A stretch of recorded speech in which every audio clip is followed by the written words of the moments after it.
All hail Abraxas Isis and the great goddess Kore, the car of history. Here we are in Prague, and we are attempting now to record and capture at least a summary of the shocking events which are occurring on this historic of missions. Now, we have to remember that everything occurring back in America with the Founding Fathers plot, the Ghost Capital, Peter the Great, Joseph Smith, Samyaza, etc., all is focused in a nucleus, if you will, on the Enochian plot, Enoch, the Atlanteans, the angelic language, as we have said and is well known in previous monologues. So, shockingly, now, in Prague, in the time of Rudolf II, the alchemical frenzy of Europe reached its peak, and Prague itself, the city itself, is one huge symbolic alchemical historical furnace, with all of these overcooked and overdone Baroque-style statues. And I mean Baroque in the sense of it's so in your face you can't escape it. Not just the architecture, because as we know, Prague has all forms of architecture, including Cubism.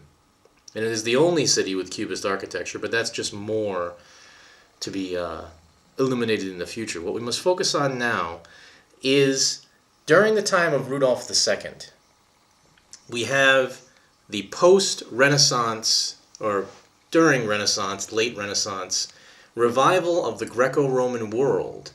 The Italians in the 1400s, with their lovely capitalist gobbling up of everything ancient and selling it on the art market, had produced a resurgence in ancient thinking, in the Greco-Roman thinking, because the power of the papacy had been broken, and the Pope was bought and paid for by the Medicis and others, and so they could do what they wanted. And what they wanted to do was to have wonderful art festivals and to revive the pagan world. And this was part of the agenda, overlooking all of the historical patterns. Now, we've seen in our previous breakdowns, the year 1500 is the first doubling point. We go from the year 1, which is essentially the Caesarian era, Cleopatra, Julius Caesar, Isis, the ancient Roman world, Greco-Roman religions, mystery cults. At that time, Isis and Persephone were the two predominant religions. The mother's plot, as we have seen before. And the alchemical Egyptian formula started in that year, around the year 1st century BC/AD, emigrated throughout Europe, back to the Muslims, through the Crusades, and returned around the time of the Renaissance with these Italian princes, and the entire underground stream of goddess thought and energy had been germinating during that period, came to a fore, and was bubbling up in such a way that the goddess was making a major resurgence in the thought and imagination of Europe. And we can see this clearly summarized and embodied in this picture here, which is Europe as Empress. And this is during the peak period where I'm talking about. The Italian Renaissance gave way to the more Spanish-dominated Holy Roman Empire period. This is, of course, when Columbus has set sail, Isabella, etc., and the whole opening up of the New World. Columbia, the New World, waiting to be born like the daughter from the mother of Europe, in terms of the historical patterns. And as this diagram shows here, the Europe as Empress, the Spanish and Spain per se with their lovely Columbus expeditions Spain is the head of the goddess, meaning that the direction of Europe reaching out to the west towards America, dominated by Spain, by Queen Isabella and her mistress plan. The heart, however, is Bohemia, Prague, and the world of Holy Roman Emperor Rudolf II.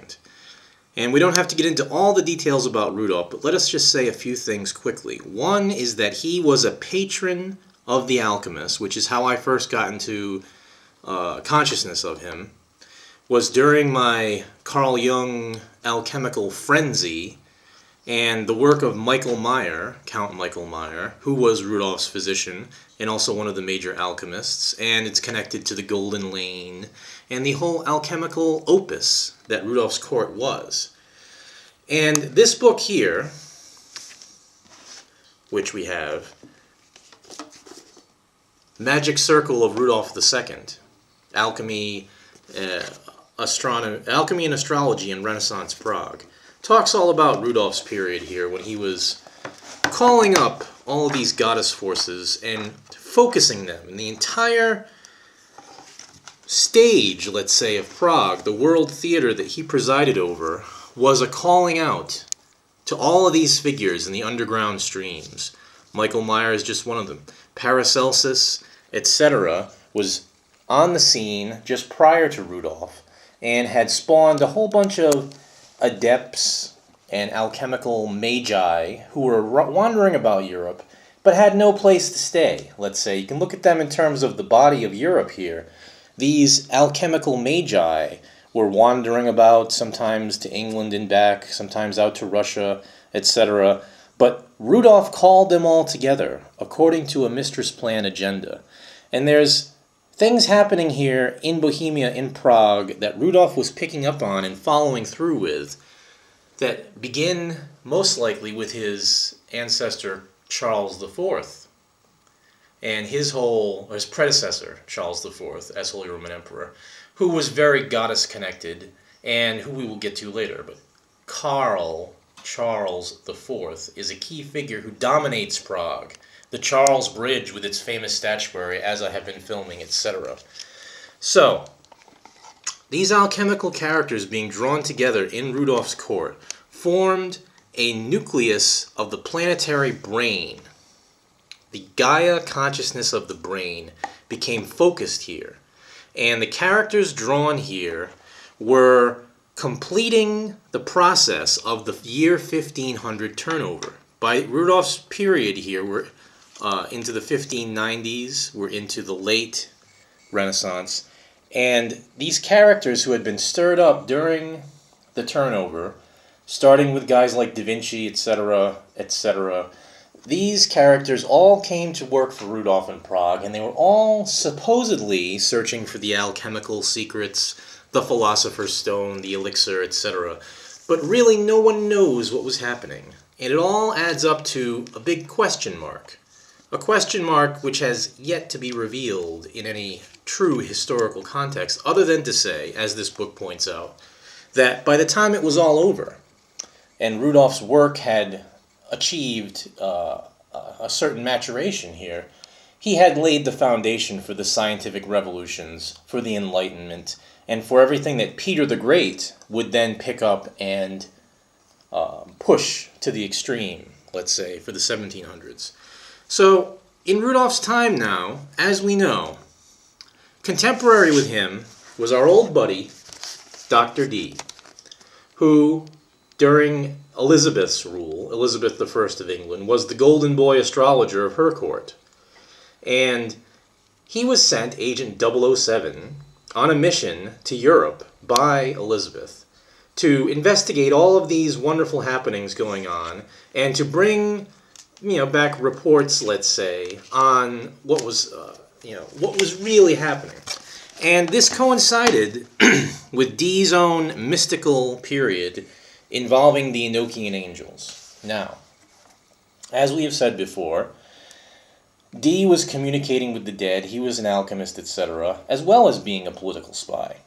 And his alchemical transformative experiments had reached a kind of let's say, plateau where he was getting very, lukewarm type messages, the general platitudes of Enlightenment, Renaissance thinking, but nothing really shocking, nothing really controversial. He had a guardian spirit, a little girl. He was supposedly getting intuitions from the archangels, okay? But nothing solid or specific. General magus musings, we could call them, until he met up with the character that we're most concerned with, Edward Kelley. Kelley is the one who comes up with the Enochian plot, not Dee. Dee is credited with it because Dee is the one who gets away with the scribblings at the end of our little story. And he's the one who's preserved in a kind of pantheon of magi as being the man. Kelley, however, is the one who is receiving these angelic communications. And what we must remember is that when I say angelic communications, I am not talking about the Archangel Michael or any strictly Christian plot. I'm talking about the Watchers. Samyeza and the Watchers. And this period of Enochian contact, which is from 1583 to 86. It starts in England, and then Kelley and Dee go to Prague in 1584 to 1585. And what happens is that, they start in England, but things in England, like I say, Elizabeth has a mission. She wants Dee to go on, go find out what's happening in Prague, report back to me. Because this is the period where Protestantism has just been born in the previous, 100 years or so. And it's building up to a fever pitch where the Catholic hierarchy, the papal Holy Roman Empire alliance, which goes at this time to the Spanish court, etc. The Inquisition is starting. They're having a big problem with the political implications of Protestantism, because up to this point, church and state were the same thing. Everybody was Catholic. The word Catholic means the one church. Protestantism changes all that. England is the first country to fully embrace the Protestants, even though Martin Luther is German. Henry VIII's problems with the Pope had laid the foundation for the breakaway already. Anglican Church is essentially Catholic Church without the Pope, with Henry in the place of the Pope. But by Elizabeth's time, they embraced Protestantism as the type of religion they're endorsing. And the opposition between the Protestants and the Catholics by the end of Rudolph's era is going to boil into the 30 Years' War, which is the most bloody and destructive war in European history prior to World War I. Now, Elizabeth is sending Dee to Prague to get a report on the Holy Roman Empire and the Catholic agenda and how it's all relating to the political tensions. But during this period, as Dee is being sent on this Mistress Plan mission, is when the Enochian contacts are supposedly coming. And what's very suspicious about Kelley and his whole operation is it's very Joseph Smith-like. He speaks to the angels through the use of seer stones. And they come up with a very weird Enochian language, which, of course, only Kelley can understand. And his plot, you see, all of this that's happening with Dee and Kelley, as I've said before, this is the foundation for what will become the Rosicrucian Masonic English Fopism of Mountford. And as we know, Mountford is the would-be tool of the Enochian Angels, but of course, he fails. The reason he failed is because of Edward Kelley, because Kelley's language was not correct. His message was not correct. The angels, the Watchers, were making a move through the Renaissance, because the Watchers and the angelic plot that they are connected to is specifically pushing a resurgence of the goddess, because the goddess forces, we must remember, the Bene Gesserit Mother's conspiracy, is started way back in the day by Samyeza and the Watchers who come down and have relations with the daughters of men. And they teach them the alchemical, magical secrets, and they start the conspiracy, which is going to be the underground, running alongside everything happening in Europe, everything happening across the board, up through the Christian era to the point where we're speaking about. During the Eleusinian Mystery period, ancient Greece, the first point of our doubling mechanism. Things have come to a head. So, to summarize quickly there, Samyeza and the Watchers, prior to the flood, create a mother's conspiracy, which is going to be the vehicle through which the ancient wisdom is preserved during the Conan period post-flood, during all of the pagan so-called period from the start of the calendar of light onward. And all of that, this process that Samyeza begins, reaches a fever pitch and boils over to its first plateau at our first doubling point, around the time of Julius Caesar, with Cleopatra, with the mother's paganism conspiracy, with alchemy being created, and with the Persephone Eleusinian mysteries reaching their most important sociological and political position, in that they are creating a mysticism of the individual, which is going to be then transformed once the mysteries themselves are put to bed by Christianity's rise. It'll be transformed into the underground alchemy movement, which is then, from that period, the first doubling point to the second doubling point, 1500, grows underground and begins to form the general unconscious or underworld of the psyche of Europe, of this woman here that we see. So we can see that from the time of Julius Caesar and the real Roman Empire to the height, 1500, of the Holy Roman Empire, that this goddess has grown, and this underground current, what historians and occultists refer to as the underground streams, which peak with the Rosicrucian characters like Michael Meyer, Dr. Dee, etc., all of that reaches its peak and then blooms in a fruition that we know of as the Renaissance, but which really is about the emergence of this goddess force-driven duality. And you can see the Habsburg double-headed eagle here, okay, which is, of course, later adopted by Freemasonry, the Tsars, etc. What I'm positing here is that the two heads of the bird, by the time of Rudolf and Prague, the two heads of the bird are threatening to split into Protestant versus Catholic. And they're going to be biting at each other during the 30 Years' War. And that is what happens. But that's not what was supposed to happen. What was supposed to happen, and this is what the agenda was going all the way back to Samyeza, is that the two heads of the bird are supposed to be the Greco-Roman paganism revived during the Renaissance, balancing the Christianity, which, instead of two separate heads, the Christianity bird should have had two eyes, one Catholic, one Protestant. And that balanced view of that head should be set off against the other head of the Greco-Roman pagan world, which has the mother's daughter's conspiracy, and the two eyes of the pagan bird could be seen of in terms of Isis/Demeter, or Ceres, and Persephone.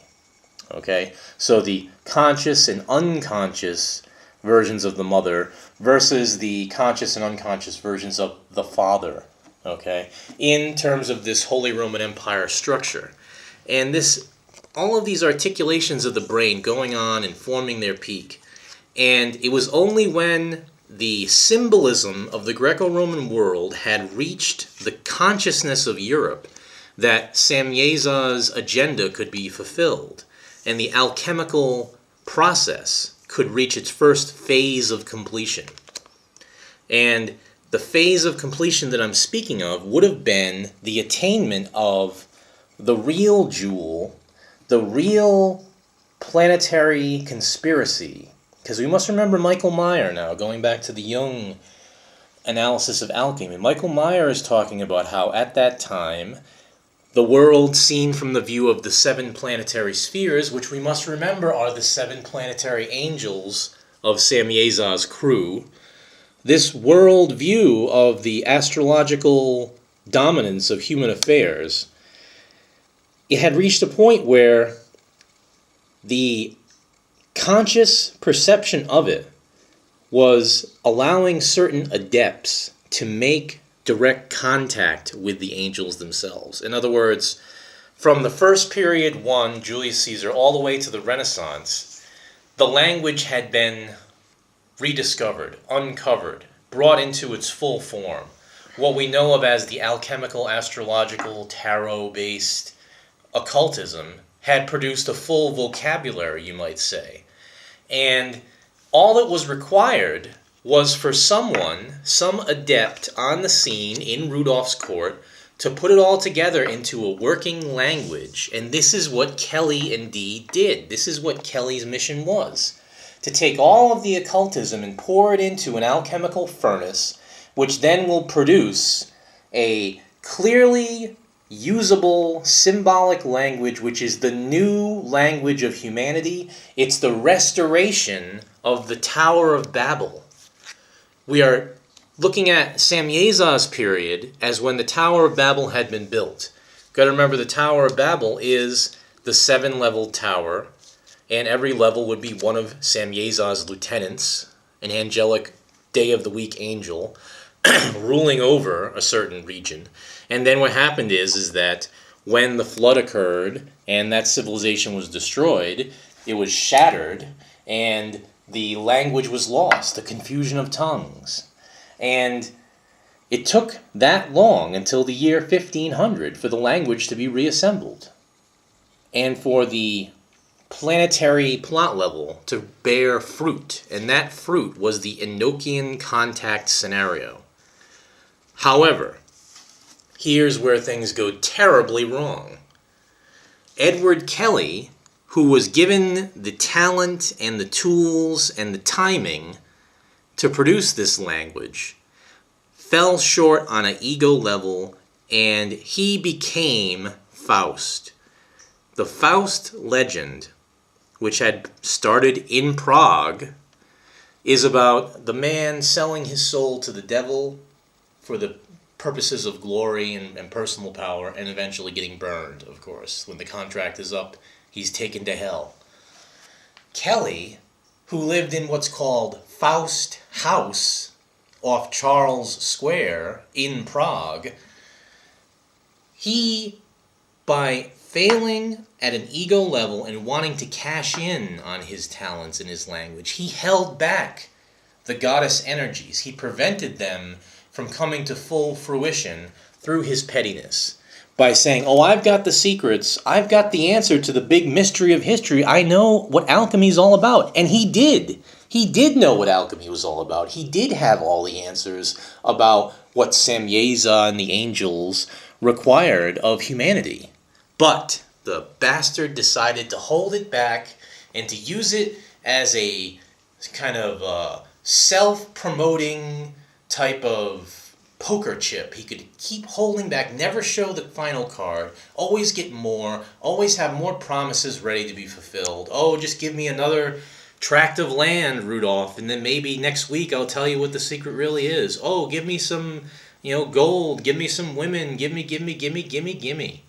And in the end, he becomes disgraced as a charlatan, and he loses his entire fortune based on his petty misuse of the powers which should have been given freely and distributed like, free information for all to become enlightened. The angelic language should have been the floodgate releasing empowerment technology which would have allowed any individual with the eyes to see and ears to hear the ability to contact Samyeza and the angelic forces, and for individual destinies, driven by alchemical gnomic fairy agendas, to unfold an entirely different flowering of the 1500 doubling point.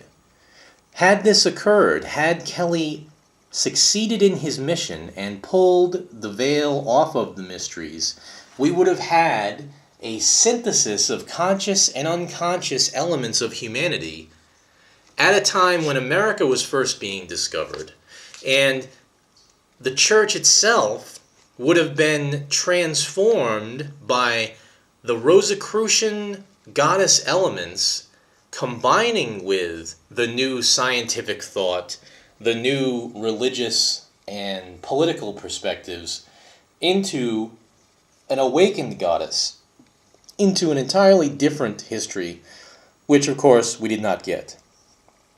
And Rudolph, very frustrated with Kelley, of course, knowing that he's supposed to be getting these secrets and he's not, Rudolph gets more and more pissed off, more and more frustrated, until finally Kelley is jailed. He gets goes overboard. He kills a guy in a duel because the guy challenges his authenticity as an alchemist, etc., etc. The sad, tragic tale is very reminiscent of Joseph Smith. Kelley and Smith have the same problem, which is they're given a specific mission at the beginning. They're given all the cosmic secrets, given the power, etc. And once they get it, they do nothing with it but sit there on their little mountain and make people come to them and beg for it. That's essentially all either one of them does. And that's obviously contrary to the goddess agenda. And that's why there's a flowering in the Renaissance, and then, bang, it's put right back to sleep by the blood and guts of the 30 Years' War and by the political schisms which religion allows to come to the fore. And we can't even talk about Islam at this point, because Islam, it should have been the natural complement. Once Christianity resolved its issues, thanks to this injection of goddess forces, it could have balanced with Islam, and we'd have had a much more smooth red-blue yin-yang, leading us into a purple agenda, perhaps even by the third doubling point of 1750. And you can see a whole mad scheming on behalf of guys like Rudolph to try to stop the flow, try to stop this train wreck of European history from descending into madness. The alchemical secrets could have saved it, but they didn't, and it all goes down to Edward Kelley. It all is ultimately on his shoulders because he failed in his mission. And he didn't need to fail. And so, in Prague, in this wonderful magical city, we have the unfinished business of history, the unfinished business of the alchemical renaissance, and the waiting room of the Watchers. We have to look at as well the Watchers imprisoned since the flood, sending out their messages through the underground goddess cults, putting things on the board, the chessboard, allowing pieces to be perceived, but ultimately trapped behind the curtain, the Watchers unable to intervene in human affairs. Had the language been delivered, and had the full message been uncovered, the grid as we understand it may not have been necessary.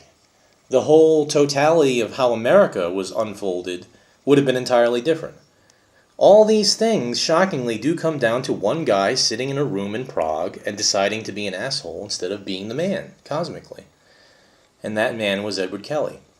And he's been punished by the goddess forces and their gnomic dwarf accomplices ever since. He's been haunting the streets of Prague where he once lived and where he failed, ultimately, to do anything except stroke himself when he should have been saving the world, literally.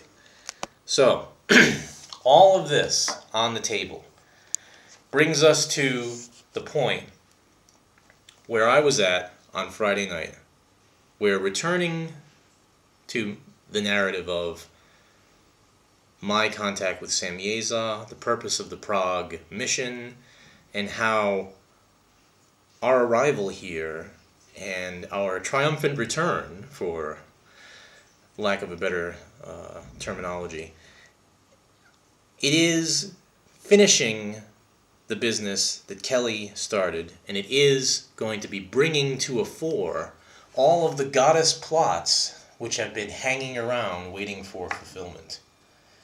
Now we're going to pause here, and I'm just going to zero in on this medallion which I have acquired in the old Jewish town of Prague, Kelley's old stomping grounds. And this medallion sums up quite clearly where Kelley was in the process and where the collective consciousness has been left since that time. And it's an alchemical hypocephalic emblem of protection for communication with the spirits of the dead, or spirits of the other world, not necessarily just the dead, the other world. And the other world means the dwarves, and the other world means the goddesses, the Kore. And we'll get to the Kore and the goddess forces in our next segment. For now, I wanted to just establish the agenda, the questions. The guys in Rudolph's court, best exemplified by Michael Meyer, reached a point of fruition. They saw the unfolding of the master-mistress plan. They saw it all occurring, and they posed the great question: what is the Philosopher's Stone? What is the great work? And as we know, the Philosopher's Stone is the gem, the third eye, the true body of humanity, perceptible only from a hyper level, and that hyper level is comprehensible only in terms of the angelic language of the gray elves. And that angelic language is broken up into what we loosely refer to as symbolism. And this symbolism, summarized and exemplified by the alchemical astrological mysticism of Rudolph's court, has been waiting like a big question mark all this time because of the failings of Kelley, who happened to have been the man. And we often ask the question, if not now, who? If not now, when? If not me, who? Kelley should have asked that question because there wasn't anybody else in line able to do what he could have done. And as a result, the entire process was frozen in time around the year 1600, paralyzed by lack of communication. And it's only Dr. Jung and the investigations into symbolism that he did that allowed the full language to even be perceptible once again for the 20th century, putting us back to the Nuog level and the contact plots that ensue, leading us all the way into the apocalypse and the return of Samyeza and the angels. But in order for them to fully return, and in order for their agenda to be done, the language must be used, and the answers must be given, and that is why I am here.